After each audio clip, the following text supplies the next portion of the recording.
Good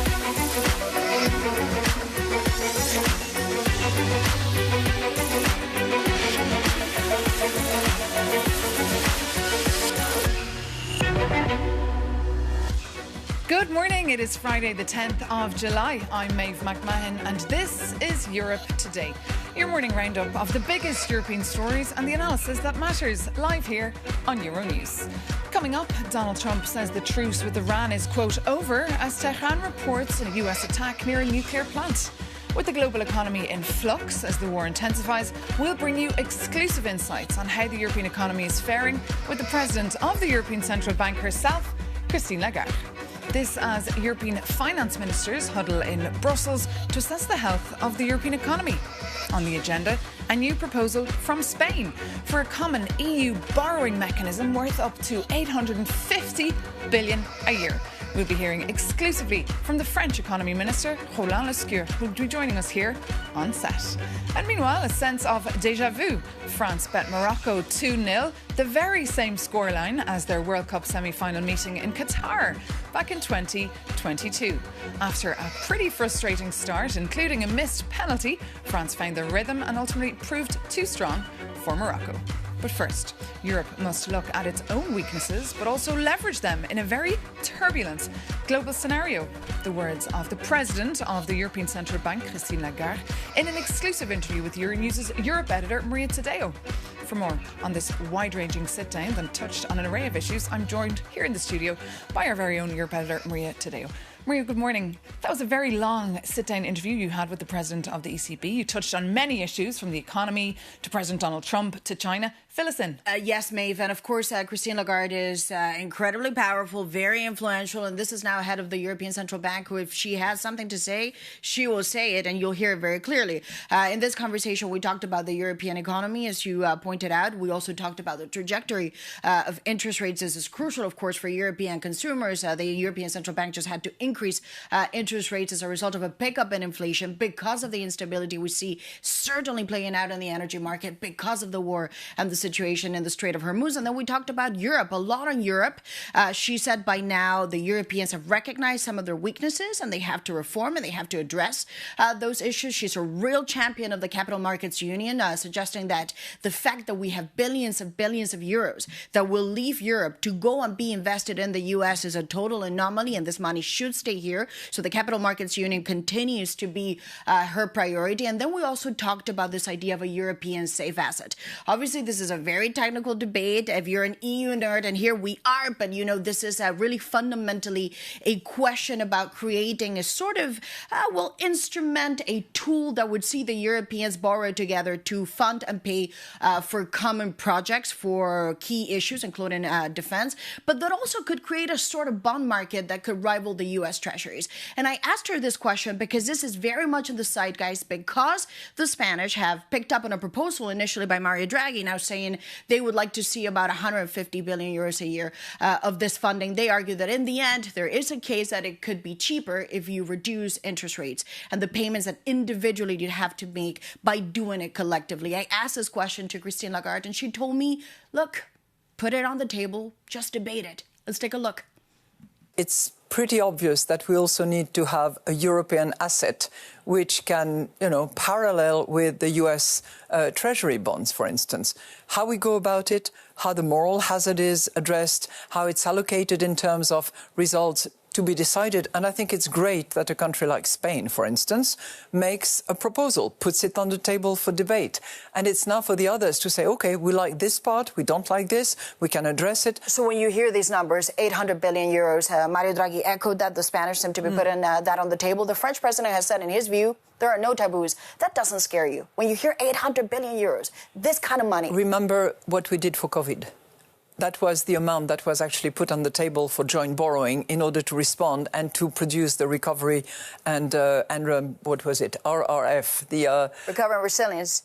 Yeah, Recovery and Resilience Fund. That was roughly the amount. And the Commission went to market. We helped in the process because we act as an agent in that respect, and it was widely, broadly subscribed, oversubscribed.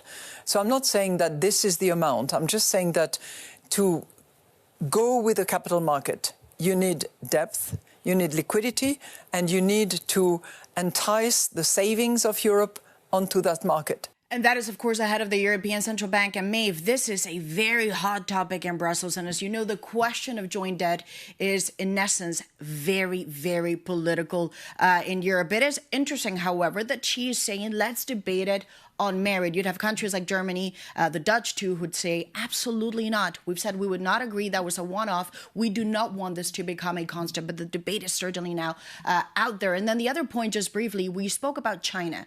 The Europeans have said now, they've set out this deadline in October, we need to see a rebalancing in the trade relationship between the Chinese and the Europeans. They have posted a massive trade surplus last year, the Chinese, and the European deficit keeps getting bigger. I asked her what happens if in October there's no deal. This is a difficult deadline because it could potentially lead to a form of retaliation. And she told me there now needs to be a serious, quote, conversation among adults when it comes to the subsidies, when it comes to the prices, when it comes to some of the practices, almost sector by sector with the Chinese, because they talk, but now they need to really walk the talk when it comes to a relationship that works for both. And another major topic you dived into, of course, the upcoming presidential elections in France next year. Look, there's a lot of speculation about the future of Christine Lagarde. There's really a lot of speculation as to what kind of role she could play in the campaign, but also what are the implications when it comes to the European Central Bank, because she will have to leave early, depart early. In theory, her term will end in the fall of 2027, but of course the French election will happen in the spring. I asked her this question. Some would like to see you being that European voice, and she told me she's not a candidate for anything, certainly not for the time being, but she's monitoring this election because she believes it's fundamental for France, but also Europe. Let's take a look. As a French, I have my own views. I keep them to myself. But what I very much hope is that the democratic process will continue. You know, in politics, the next, 8 months is eternity. So many things can happen. We will be monitoring. We will be looking at the risk level. We will be looking at all that carefully. And we hope that reason will always prevail and that France will appreciate, whoever is the leader for France, that it is one key member of Europe and that Europe is the only playground within which member states, nations, even France, can actually play a significant role. I'm not a candidate for anything, but I'm very keen that Europe is protected, that Europe is the framework within which member states operate, including France. I'm not a candidate, but I am very keen. And Maeve, just briefly on this point, there's a lot of speculation also here in Brussels because, let's say, if Lagarde does leave the European Central Bank earlier, there could be a question because this was a package deal. She was put at the European Central Bank. Ursula von der Leyen of Germany was obviously named head of the European Commission, but this was a package. If the head of the ECB leaves, would that have a knock-on effect on the Commission? That is a serious question because it created a perfect balance between Germany and France. That could potentially change. So, of course, in Brussels, everyone monitors the future of Ursula von der Leyen. Some would argue it is connected in some ways with the future of Christine Lagarde, too. OK, Maria Seo, thank you so much for that. And of course, you can catch that full interview with ECB President Christine Lagarde. It'll be broadcast straight after Europe Today, so stay tuned for that. But now, for another view, coming up, we'll be joined by Roland Lescure, the French economics and finance minister, an economist by trade and a very close ally of the French President Emmanuel Macron. Minister Lescure previously served as industry minister and chaired the National Assembly's Economic Affairs Committee. He's in Brussels today for talks with finance ministers from all across the bloc. So we're thrilled to have you here in the studio to give us a little insight into what's going on in that meeting before you head over. I imagine the impact the war in Iran and the Middle East is having on our economy here is kind of overshadowing the talks today. Are you preparing for a potential recession? Well, we're not there yet. Both France and, in a way, the European economies have proven quite resilient. As you know, we are not exposed directly to the crisis in the sense that there was no volume issue. We still got oil, we still got gas, we still got fertilizers. But the fact that some of the oil that was flowing is not flowing anymore to Asia has risen the prices. And obviously, this has had an impact on our consumers. You know, the oil tanks have been more expensive to fill and everything. So we've had a slow first half, for sure. But you're not in panic mode yet. You're not preparing measures yet. I mean, panic mode doesn't really serve any purpose. So what we've done is we've targeted measures that are tailored, temporary, to the people who are in need, the people who are mostly affected, people who travel a lot for their work, truck drivers, farmers, and we've tailored them. We've made sure that it didn't have a major impact on public finance, which is my job. And so far, so good. I think the economy has been resilient. But we need a recovery. I think that hopefully the short-term volatility that we've seen over the last couple of days will be over soon, and hopefully will be, again, taken the route towards more negotiations, more peace, and then a better economy, which is very important. And as you say, we need a recovery. We've seen some interesting proposals by the Spanish government this week. They're proposing a new joint EU debt instrument worth up to 850 billion euros. Carlos Corpo, the Spanish Ministry for the Economy, he's also in Brussels, and he spoke yesterday to our Maria Tadeo. Let's just take a listen to what he had to say, and then I'd love to get your reaction. Spain is actually making a pitch or a proposal to centralize part of the national issuances within the Commission, within a specific facility that can help, without increasing the total level of debt, to reduce fragmentation and therefore reduce costs and integrate further our national markets, our national financial and capital markets. And that would, at the same time, as I said, reduce also costs for our firms. So it's a win-win situation, which we hope to discuss with our colleagues right now. So what's your view from France here? Is it a win-win situation? Would you support this? Well, it's an interesting proposal because, as you know, usually people advocate more common debt on top of national debt. What Carlos Cuerpo is advocating is for some of the national debts to be pooled and then auctioned on the market and then lent back to the countries. So it's an interesting proposal that solves some of the issues that usually debt on top of debt can address. There's one issue that concerns me. I've talked to Carlos about it, and we need to study it further. It's the moral hazard. You know, the fact that if one country transfers the debt to the whole community, that might be an incentive for that country to take more debt. So we'll have to see. But one thing is for sure. We need euro to be even stronger, even deeper, and more liquid than it is today. And the main factors behind that, to have the euro as a top-of-the-notch global currency, we need more competitiveness, we need capital market union, we need the whole packet. And it's not just by transferring debt that we're going to manage that, but we do need, as I said, to reassure the world that, yes, they can safely lend money to the Eurozone and get it back. And you saw we had that interview with the ECB President, Christine Lagarde. I mean, she's fixated as well with the capital market union. When will we ever have this? When will it become a reality? She's fixated and I'm obsessed. I think you're Irish, right? Yes. We have a great Irish presidency started yesterday for the ECOFIN. It starts today, actually. And I believe I had talked with Simon Harris, who's not chairing the ECOFIN Council. He's really willing to nip it in the bud between now and the end of the year. Will they manage, though? That's a challenge. Well, that's what I'm going to say today. We need to do everything we can, both to have a deal and to have an ambitious deal, because there's no way we should water it down. And there's a lot they want to get done before next year, because, of course, big elections taking place in your country. Yep. How will they play out? Tell me. I don't know. It's a year away. There's still a lot of uncertainty. You know, it's going to be an interesting election, and as you say, very important for France and for Europe. I started running, I was in a completely different world 10 years ago because we had a candidate that put the European flag in all his meetings. I do believe strongly that Europe is part of the solution, not part of the problem. We have two extremes that think otherwise. Could it be up one extreme against the other? Well, Could that be the final ticket? Everything I can to make sure we avoid that scenario. There's a big central bank in France. We need to find the right candidate to carry the flag. But I'm convinced that the absolute majority of French people want progress, want order, want unity, and we just have to make sure we convince them that that's the right person to carry that flag. And just final congrats on the football. Who's going to win the World Cup? Thank you. Well, if I didn't tell you, France should be disappointed, right? I think we have a great team, but soccer, football is such that anything can happen between now and we're keeping a close eye on it. Minister, thank you so much. Allez les bleus. Thank you so much for coming into us today. And another topic on the table at that meeting is crypto. The European Commission has launched a consultation until the end of September in an effort to come up with new, better rules. For more on what all that means, here's our Jakob Janis. If you are a crypto investor, you might know that the EU just built a massive financial fortress to tame the wild part of the markets. Brussels wanted to replace a chaotic patchwork of 27 national rules with one strict system. But here goes the surprise. The brand new rulebook might already be obsolete. Look, the entire crypto topic might be a bit complex, so your reporter will do his best to safely walk you through it. Ready? On 1st of July, the EU's landmark crypto rules took full effect, and the execution was a total bust for crypto firms, especially the foreign ones. Fewer than 1 in 5 of Europe's 1,200 registered crypto companies secured a license, and those who did not had to shut down. But the aim wasn't to regulate for the sake of regulating.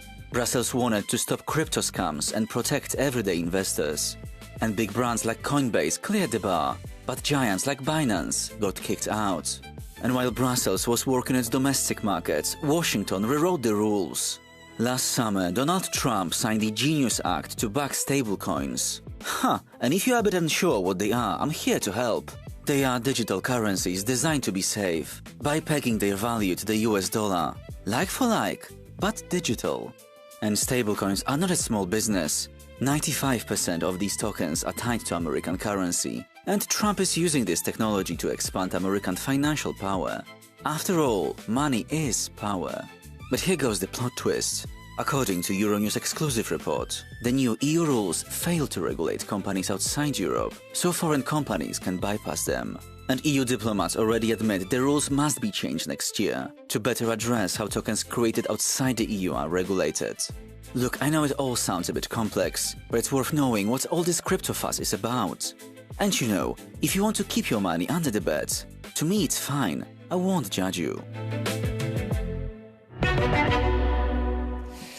And now moving on to another big story here in Brussels. The European Commission has proposed banning trade with Israeli settlements as part of a so-called options paper sent to EU capitals earlier this week. A majority of EU countries had been calling for proposals to restrict trade with the settlements in response to the deteriorating situation in the occupied West Bank. For more, I'm joined here in the studio by our correspondent, Mairead Gwynn. Thanks for joining us. Good morning, Maeve. Just remind us, perhaps, why there's been increasing pressure on Brussels to restrict trade with Israeli settlements. Well, yes, Maeve, the political pressure has been increasing in recent months, particularly because of the deteriorating situation in the West Bank, violence against Palestinians there, and the way the Israeli government has also been expanding these settlements. Settlements which are, of course, considered illegal under international law and by the EU. So calls now on the Commission to really do more to restrict trade with these settlements.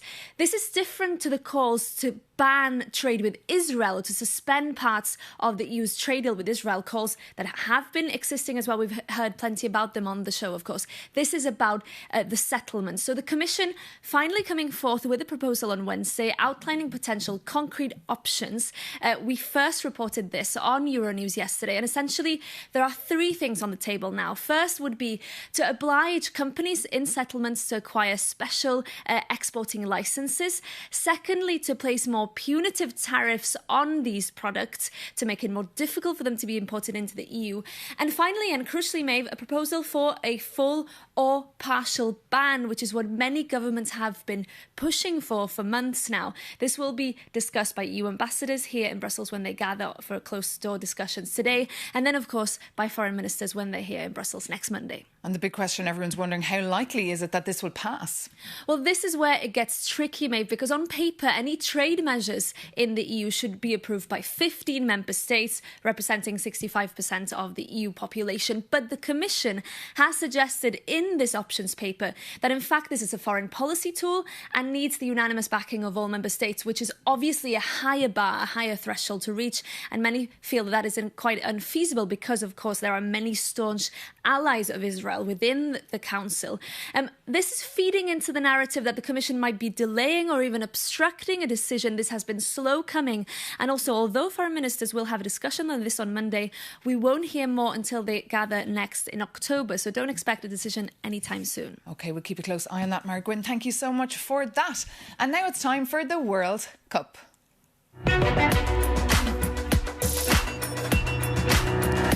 After France booked its ticket for the semi-final last night with a 2-0 victory over Morocco, all eyes will be on Spain against Belgium tonight, who'll go face-to-face at 9 local time. Whoever wins, it's clear now that at least one European team will make it to the big final. And there's more déjà vu ahead. France against Belgium would be a replay of the 2018 World Cup semi-final, the last time France won the World Cup. And France and Spain, on the other hand, clashed more recently, remember, in the semi-final of the Euro 2024, with the better end for Spain. Whatever happens tonight, the mood here in Brussels is electric, with multiple watch parties taking place tonight. So enjoy the games. But that does bring this edition of Europe Today to an end. Thank you so much for your company. As always, take care and see you soon on Euronews.